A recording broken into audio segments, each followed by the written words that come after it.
Assalamualaikum warahmatullahi wabarakatuh.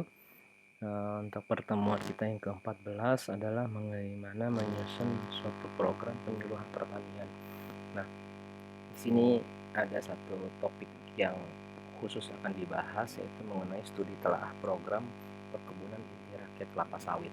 Karena erat sekali kaitannya, penyuluhan pertanian di lingkungan perkebunan kelapa sawit adalah bagaimana perusahaan inti itu memberikan penyuluhan mengenai teknik atau teknis budidaya kelapa sawit kepada perkebunan inti rakyat.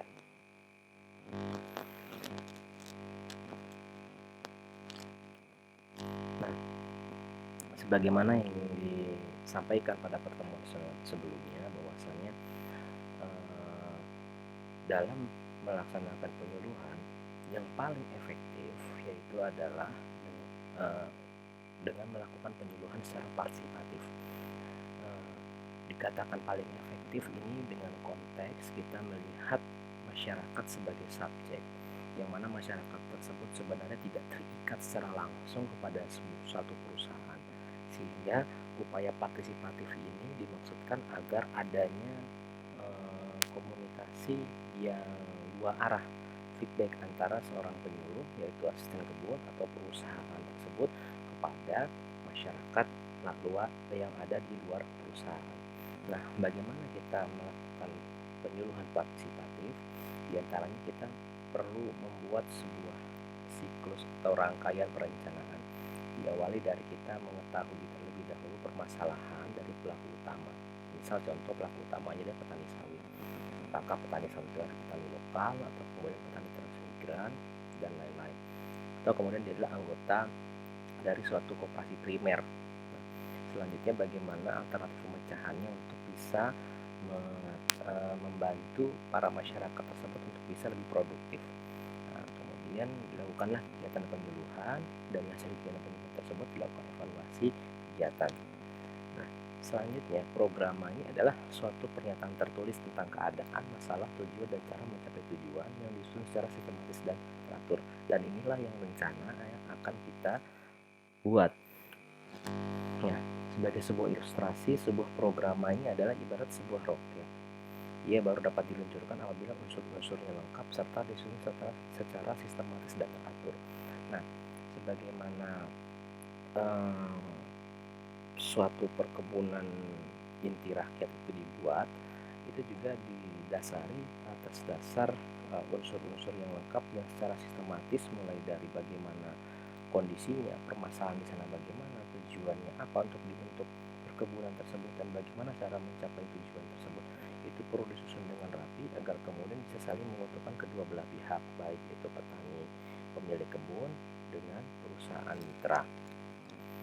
Nah, di sini adalah diagram alih penyusunan program penyuluhan. Dari tadi ya kita lihat tidak masalah, tujuannya bagaimana, cara mencapai tujuannya, keadaan masa depan, kemudian keadaan sekarang, bagaimana kemudian keadaan yang akan terjadi setelah itu. Nah, kita akan kembali lagi sebagai sebuah siklus. Di sini kita membagi suatu masalah menjadi dua, yaitu permasalahan khusus dan permasalahan umum. Kemudian di tujuannya pun juga kita membagi menjadi dua, tujuan khusus dan tujuan umum. Dari situ kita kemudian menggabungkannya menjadi suatu ide bagi kita untuk mencari cara bagaimana cara mencari tujuan tersebut, sehingga kita mendapat gambaran ketika masalah tadi kita bisa selesaikan, bagaimana keadaan di masa depan. Nah, keadaan di masa depan itu kita bandingkan dengan keadaan kondisi saat ini. Dengan kondisi saat ini, kita melihat kondisi saat ini sebenarnya secara aktual seperti apa, tapi dia punya potensi seperti apa ke depannya. Nah, itulah yang kemudian kita jadikan sebuah alur proses dalam penyusunan program penyuluhan di lingkup pertanian ataupun di lingkup perkebunan. Nah, kenapa sih kok program penyuluhan itu harus dibuat tertulis? Yang pertama, karena ini meningkatkan efisiensi waktu, tenaga, dan biaya, agar kita bisa melakukan pekerjaan penyuluhan itu sesuai dengan jadwal yang teratur, kemudian target-target yang tercapai sesuai dengan rencana. Selanjutnya, kita bisa melakukan perbaikan jika terjadi kekeliruan, karena dengan program yang tertulis kita bisa mengkoreksi apa yang sudah kita laksanakan, dengan kemudian kemudian apa yang hasilnya apakah sesuai dengan tujuan awal dari perencanaan kegiatan tersebut. Selanjutnya, menjaga kontinuitas pelaksanaan jika terjadi penggantian pelaksana. Suatu ketika Anda memiliki tanggung jawab untuk melakukan suatu penyuluhan di lingkungan masyarakat dan suatu saat Anda dimutasi untuk berpindah ke pekerjaan lain, nah bagaimana ketika Anda memindah tugaskan tugas Anda kepada orang lain ketika Anda tidak membuat suatu program penyuluhan yang Anda sudah tulis, perencanaan sudah Anda tulis. Jadi tujuan dibuat program ini harus tertulis adalah agar orang yang menggantikan tugas Anda bisa melanjutkan pekerjaan sesuai dengan apa yang sudah Anda capai. Selanjutnya adalah melaksanakan kerjasama dengan pihak ketiga. Pihak ketiga di sini adalah bisa sebagai mitra dari perusahaan Anda. Yang bekerja sama adalah perusahaan Anda dengan koperasi. Kemudian koperasi itu dia memiliki anggota yang kemudian menjadi mitra dari perusahaan Anda. Jadi Anda bisa melaksanakan kerjasama ini dengan baik. Ataupun kemudian dalam program pelaksanaan ini Anda membutuhkan bantuan dari pihak ketiga jika misalkan kerjasama ini hanya dilakukan antara dua belah pihak, tapi Anda membutuhkan pihak ketiga untuk membantu dalam pekerjaan Anda. Ya, dengan program penyuluhan yang Anda buat secara tertulis bisa memperjelas kondisi atau keadaan dan rencana kegiatan sehingga pihak ketiga juga mampu melaksanakan pekerjaan tersebut dengan baik. Kemudian yang terakhir adalah dengan perencanaan tadi bisa memudahkan Anda dalam menilai hasil kegiatan. Apa tujuan dan manfaat program penyuluhan? Pertama, sebagai arah dan pedoman kita dan tujuan yang kondusif dalam penyelenggaraan penyuluhan. Ya, sebagai arah tentunya dan sebagai pedoman agar tidak ada perubahan-perubahan yang terjadi di tengah jalan. Kemudian dengan program penyuluhan yang dibuat tadi bisa memastikan kesiapan dan kesediaan para penyuluh sebagai pelaku utama dalam penyelenggara penyuluhan tersebut. Ya, selanjutnya kemudian mengatur sharing power atau pendayagunaan tenaga atau pembagian tenaga kerja, pembagian para penyuluh, kemudian peralatan, sarana, dana serta sumber-sumber potensi yang ada. Yang keempat adalah penyelenggaraan penyuluhan bisa dilaksanakan secara efektif dan efisien. Yang kelima, bisa menjadi acuan dasar bagi para penyuluh untuk menyusun rencana kerja penyuluhan. Penetapan keadaan. Nah, keadaan pada program pertanian adalah diantaranya mulai dari data, fakta, dan keterangan-keterangan. Ini diperoleh, dihimpun atau dikumpulkan pada saat akan menyusun suatu program.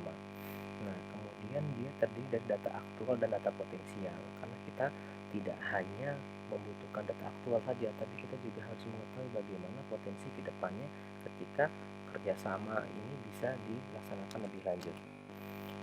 Istilahnya kalau dalam bahasa sekarang ini perlu dilakukannya pengumpulan data tadi untuk membantu pembuatan yang namanya feasibility study atau kelayakan dari usaha yang akan dilakukan bersama-sama tadi.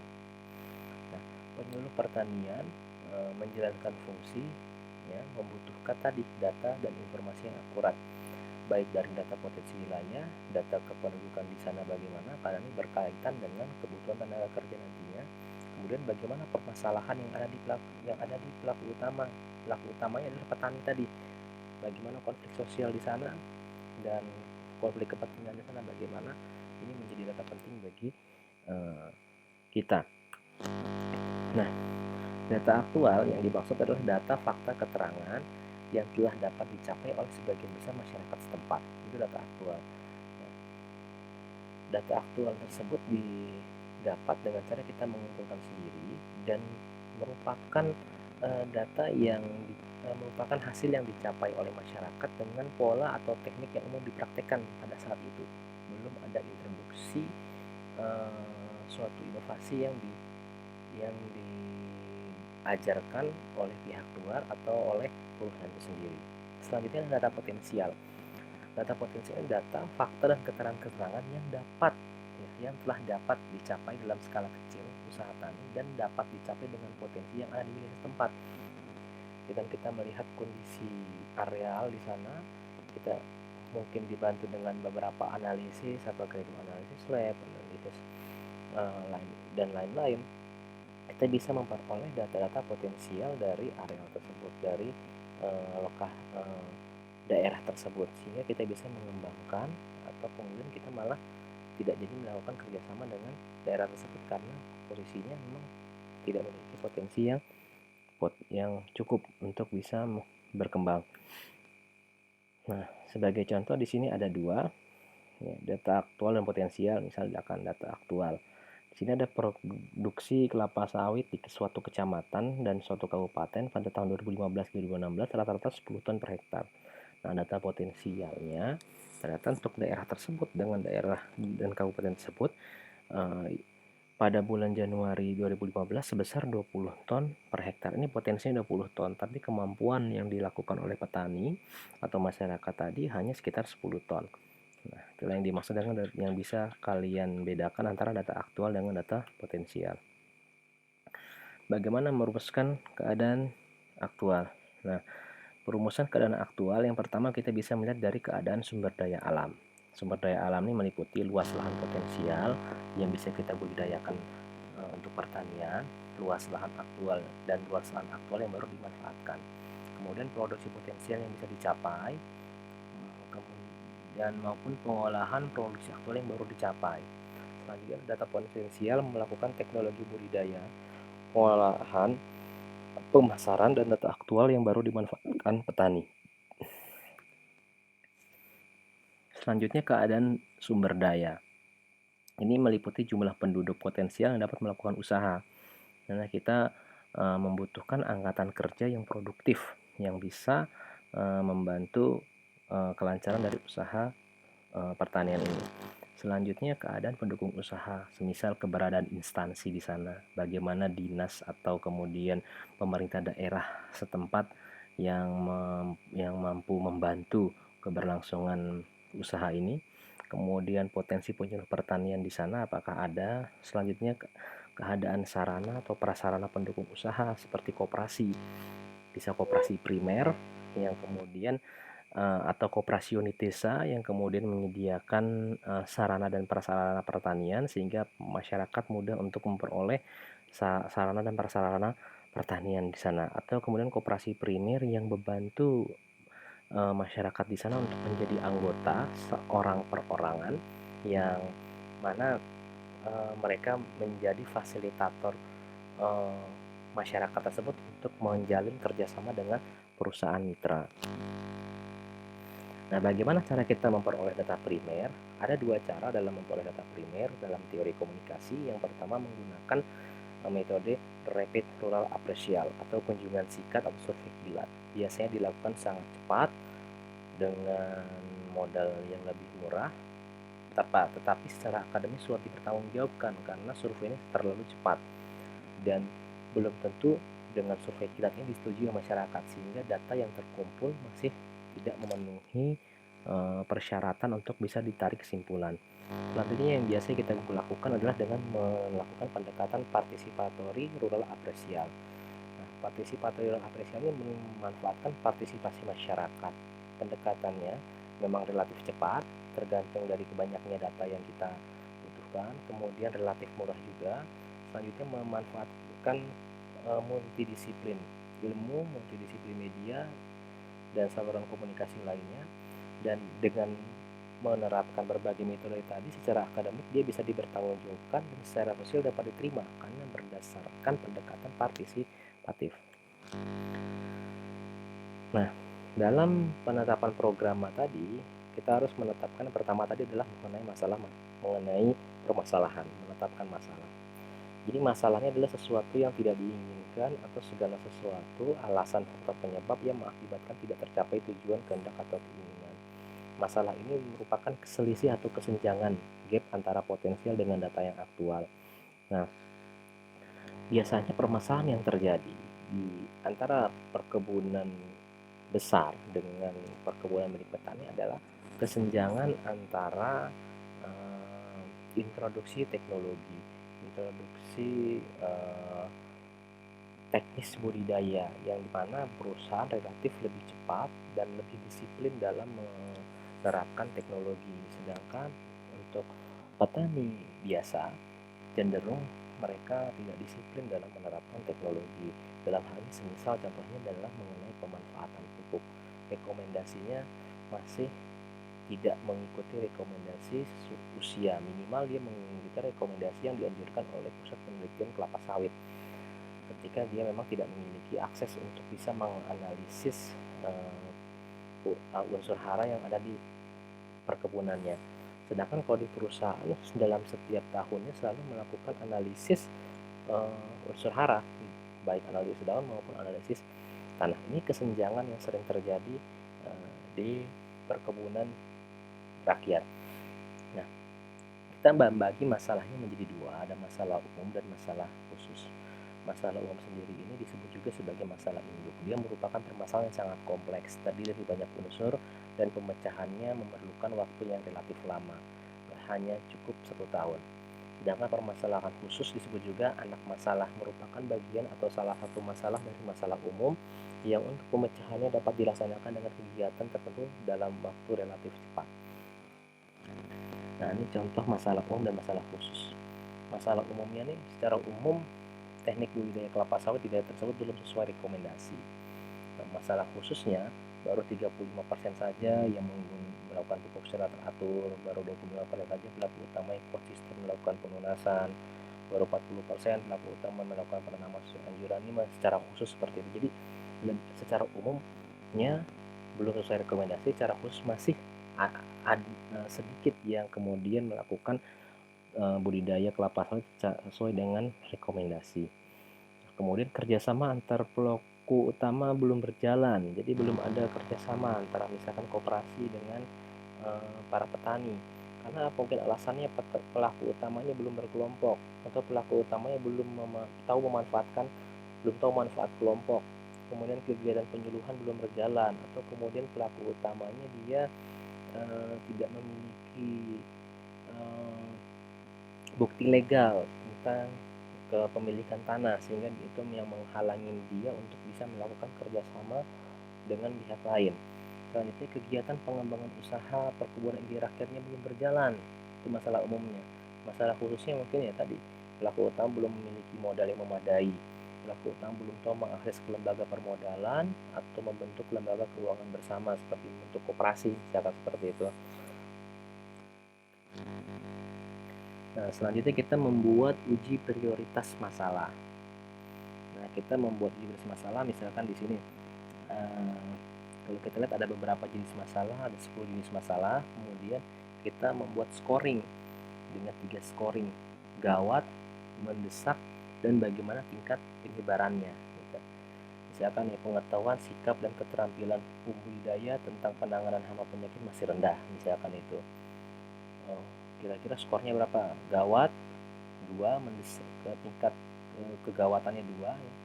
Kemudian tingkat mendesaknya 2, tingkat menyebarannya 3, sehingga jumlahnya menjadi 7, seperti itu. Jadi kita membuat scoring. Kalau misalkan kita lihat total skor tertinggi adalah 9, ya, seperti itu. Jadi 2 ditambah 2 ditambah 3 jadi 7, paling tinggi 9. Kemudian 7 masih dimasuk dalam golongan tinggi, yang paling rendah adalah 3. Poinnya seperti itu. Nah, ini contoh bagaimana kita menentukan prioritas masalah. Ketika kita sudah menentukan prioritas masalah berdasarkan scoring ini, sehingga kita bisa menentukan kira-kira permasalahan apa yang bisa kita selesaikan secara prioritas. Selanjutnya, penetapan tujuan. Untuk penetapan tujuan ini merupakan suatu pernyataan tentang memecahkan masalah tadi, atau pernyataan tentang apa yang diinginkan sehubungan dengan masalah yang dihadapi. Nah, tujuan umum dimaksudkan untuk memecahkan masalah umum, dan tujuan khusus dimaksudkan untuk memecahkan masalah khusus. Contoh tujuan penetapan tujuan PIR. Nah, tujuan umumnya membina masyarakat perkebunan yang secara perorangan memiliki usaha tanian terpadu sebagai kegiatan agribisnis. Ini umumnya. Khususnya ya, secara khusus tujuannya juga untuk meningkatkan petani kelapa sawit yang kompeten. Artinya dia memahami aspek budidaya yang komprehensif. Selanjutnya dia meningkatkan pengetahuan petani dalam aspek budidaya kelapa sawit. Kemudian menumbuhkan sektor perekonomian masyarakat berupa koperasi unit desa sebagai penyedia sarana pertanian. Ini kompleks. Kemudian ada tujuan umum yang kedua, misalkan meningkatkan pendapatan petani peserta PIR. Nah, tujuan khususnya bagaimana caranya meningkatkan hasil produksi, karena ini punya korelasi terhadap pendapatan petani. Yang kedua, membantu petani untuk mendapatkan pinjaman modal bank untuk memulai perkebunan. Nah, ini adalah contoh dari tujuan umum dan tujuan khusus. Nah, bagaimana cara kita menetapkan cara mencapai tujuan? Cara mencapai tujuan dalam bentuk program merupakan bentuk rencana kegiatan penyuluhan. Nah, dari tujuan tadi diturunkanlah menjadi rencana kegiatan penyuluhan. Nah, rencana kegiatan merupakan kegiatan untuk memecahkan masalah khusus yang dibuat untuk setiap tahun anggarannya. Gitu ya.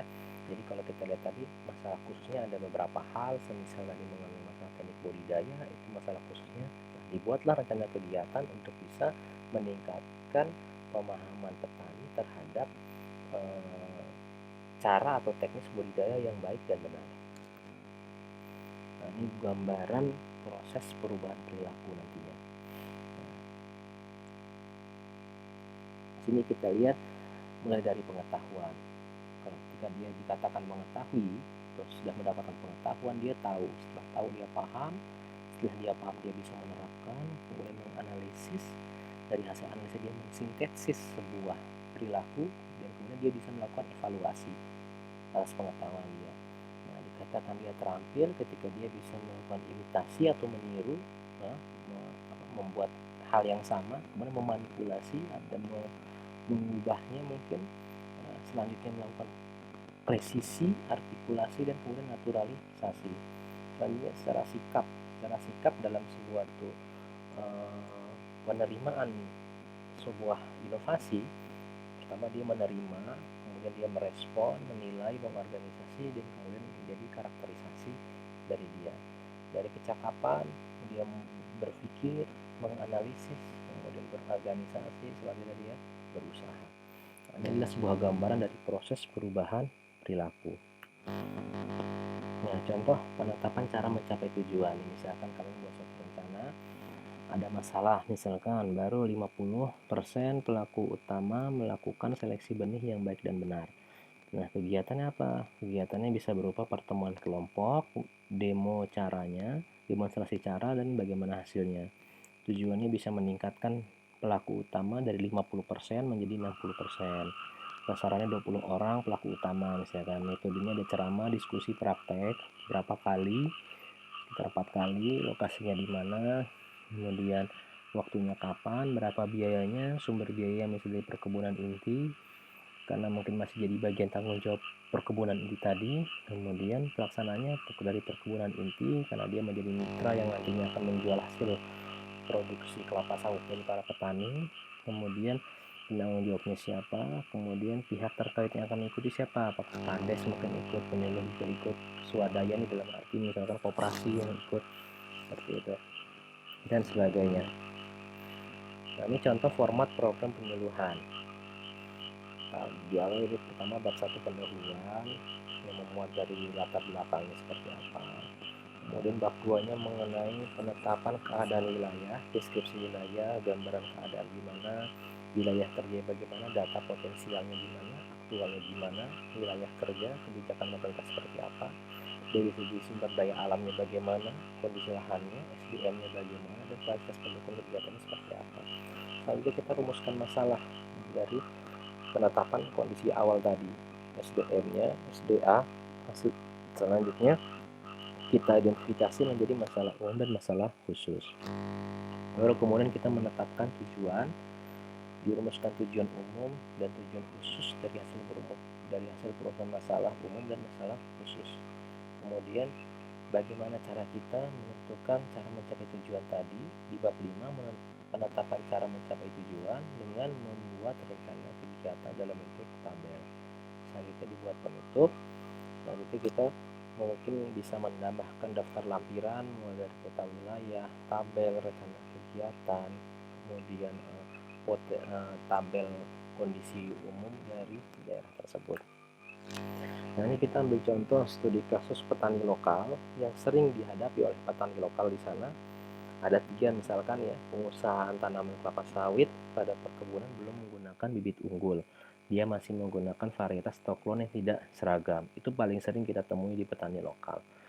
Atau kemudian bibit yang dari benih lelesan atau buah brondolan yang jatuh, kemudian kentosan yang diambil dan ditanam menjadi bibit. Selanjutnya, pemupukan belum sesuai dengan dosis anjuran.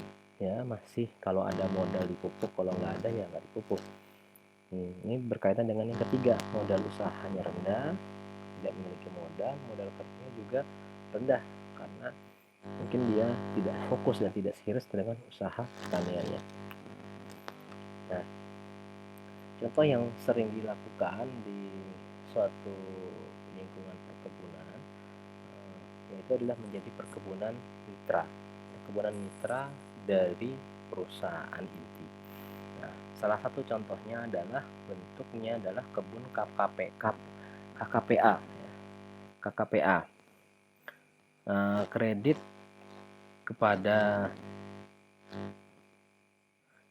kepada koperasi primer untuk anggota. Nah, di sini ini adalah suatu bentuk kemitraan antara perkebunan inti perusahaan dengan plasma. Jadi perusahaan inti rakyat dia akan bekerja sama dengan kredit koperasi primer untuk anggota, sehingga kita sebut sebagai peer KKPA. Nah, jadi ini bentuk mitra ini merupakan suatu bentuk tanggung jawab sosial perusahaan terhadap negara dan tempat investasi perusahaan. Jadi kebun KKPA ini ada dasar hukumnya dia, yang mana KKPA ini adalah sebuah bentuk skim kredit dengan syarat lunak yang diberikan oleh pemerintah melalui PT Persero Permodalan Nasional kepada koperasi primer, ya, koperasi primer yang selanjutnya disalurkan kepada anggotanya. Gitu. Nah, penyaluran KKPA kepada anggota koperasi ini dilakukan melalui bank pelaksana yang ditunjuk oleh PT tadi, ya, PT Permodalan Nasional Madani tadi, ya, dengan persyaratan tertentu yang ditetapkan oleh PT. Nah, selanjutnya KKPA ini diberikan untuk berbagai usaha anggota koperasi yang bersifat produktif, ya, antara lain usaha perkebunan, peternakan, pertanian, dan perdagangan. Dan KKPA dapat digunakan untuk investasi modal kerja atau investasi dan modal kerja yang terkait langsung dengan investasinya, ya. Nah, mitranya tadi itu adalah perkebunan atau perusahaan inti rakyat, yang mana perusahaan inti rakyat itu ada beberapa yang kita tahu. Ada perusahaan inti rakyat dengan perkebunan disebut dengan Pirbun, kemudian perusahaan inti rakyat transmigrasi Pirtrans, dan yang ketiga adalah yang kita bahas saat ini, yaitu perusahaan inti rakyat bekerja sama dengan kredit koperasi primer untuk anggota yang disebut sebagai PIR KKPA. Nah, PIR KKPA itu memiliki syarat khusus. Syarat khususnya adalah dia adalah koperasi primer, ya. Koperasi primer ini yakni koperasi yang beranggotakan orang seorang, bukan koperasi sekunder, ya. Dalam program KKPA, koperasi ini bisa berperan sebagai pelaksana pemberi KKPA atau executing agent, atau sebagai penyalur, ya, penyalur dana tadi, gitu kan. Dalam hal koperasi berfungsi sebagai pelaksana pemberi KKPA, maka tugas koperasinya adalah melakukan pengajuan usulan proyek yang akan dibiayai dengan KKPA tadi, kemudian melakukan seleksi anggotanya, pengawasan penggunaan kebun yang dibiayai oleh KKPA, dan kemudian melakukan pembinaan bagi anggota. Selanjutnya juga koperasi nanti akan melakukan penagihan angsuran KKPA, dan selanjutnya melakukan administrasi pemberi KKPA dan angsuran sebagai pelaksana pemberi KKPA. Seperti itu. Nah, selanjutnya bagaimana peran dari KKPA ini yang bisa memberi nilai tambah bagi perkebunan. Tentunya ketika adanya pola KKPA seperti ini bisa meningkatkan nilai ekonomis lahan, kemudian meningkatkan fungsi lahan, kemudian lapangan pekerjaan menjadi tersedia. Selanjutnya ada transfer ilmu pengetahuan, yang mana di sini adalah perannya perusahaan inti tadi yang membantu membina para petani untuk bisa memperoleh metode atau teknik budidaya yang sesuai dengan prosedur.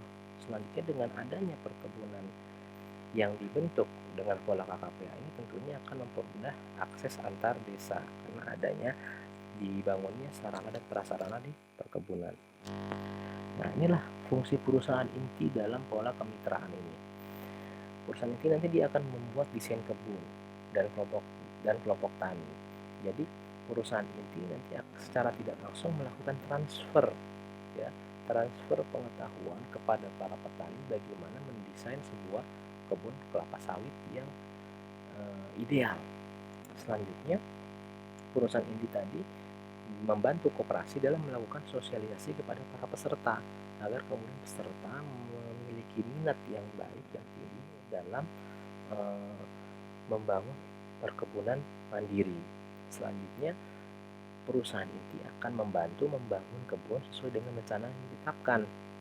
Dia akan melakukan pembinaan dan pengalihan teknologi budidaya kepada petani. Nah, disinilah peran dari para asisten di perkebunan dalam mengintroduksikan suatu inovasi atau teknologi kepada para petani, yaitu petani mitra.